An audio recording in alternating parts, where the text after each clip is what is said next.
புரட்டாசி மாதத்தில் முதல் ஞாயிற்றுக்கிழமை கத்திரிக்காய் கடைசல் பண்ணிக்கலாம் சிம்பிளாகவே அப்படின்னு சொல்லி தான் நான் பிளான் பண்ணினேன். நீங்கள் என்னெல்லாம் சமைச்சிங்க அப்படின்னு சொல்லி மறக்காமல் கமெண்ட்ஸில் சொல்லுங்கள். எனக்கு ஃபீவர் விட்டுருச்சு. சன்விக்கு ஃபீவர் ஸ்டார்ட் ஆயிடுச்சு. நைட்லேருந்தே ஹெவி ஃபீவராக தான் இருக்குது. ட்ராப்ஸும் கொடுத்தோம், டவல் பாத் கொடுத்துட்டே தான் இருந்தோம். ஃபீவர் குறையாதனால காலையிலே ஹாஸ்பிட்டல் போயிட்டு வந்தாச்சு.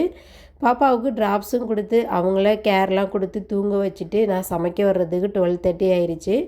காலையில் பிரேக்ஃபாஸ்ட் எதுவும் சமைக்கலை. ஹஸ்பண்ட் டீ மட்டும் குடிச்சிட்டு டியூட்டிக்கு போயிட்டார். அவருக்கு இந்த வாரம் ஃபுல் டே டியூட்டிங்கிறதுனால பாப்பாவை ஃபுல்லுமே நான் தான் பார்த்துக்கணும் அப்படிங்கிறதுனால சிம்பிளாகவே நம்ம சமைச்சிக்கலாம் அப்படின்னு சொல்லி தான் நான் முடிவு பண்ணினேன். ஒரு சில இடங்களில் நம்ம அமைதியாக இருக்கிறது நம்மளோட குணத்துக்கும் நல்லது, அந்த சூழலுக்குமே ரொம்ப நல்லதாக தான் இருக்கும். நான் படித்த ஒரு ஸ்டோரியை உங்களோட ஷேர் பண்ணிக்கணும்னு நினைக்கிறேன்.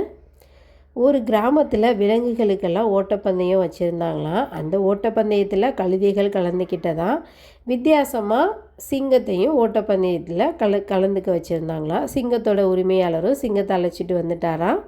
ஓட்டப்பந்தயமும் ஆரம்பித்தாச்சான். ஓட்டப்பந்தயத்தில் கழுதைகள் ஓடி ஜெயிச்சிருச்சாமா. அப்புறம் ஓட்டப்பந்தயம் நடத்தினவங்கெல்லாம் அந்த சிங்கத்தோட உரிமையாளர்கிட்ட வந்து கேட்டாங்களாம், என்ன உங்களோட சிங்கம் ஓட்டப்பந்தயத்தில் ஓடவே இல்லை, ரொம்பவே அமைதியாக இருந்து தோற்று போயிடுச்சே அப்படின்னு சொல்லி கேட்டாங்களாம்.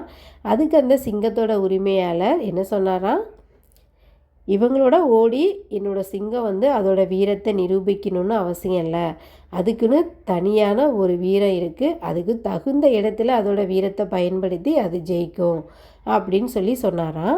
அது இல்லாமல் என்னோடய சிங்கம் அதோட வீரத்தை இந்த இடத்துல காட்டியிருந்தால் நீங்கள் ஓட்டப்பந்தயமே நடத்தியிருக்க முடியாது அப்படிங்கிறதையும் அவர் தெளிவுபடுத்தினாராம்.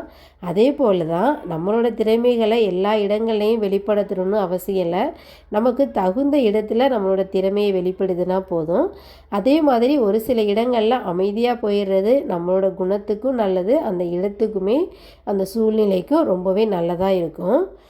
என்னோடய சேனலில் வர்ற வீடியோஸ்லாம் உங்களுக்கு பிடிச்சிருந்ததுன்னா என்னோடய சேனலை சப்ஸ்கிரைப் பண்ணி சப்போர்ட் பண்ணுங்கள். இந்த ஸ்டோரி உங்களுக்கு பிடிச்சிருந்ததுன்னா வீடியோக்கு ஒரு லைக் கொடுத்துருங்க. தேங்க்யூ.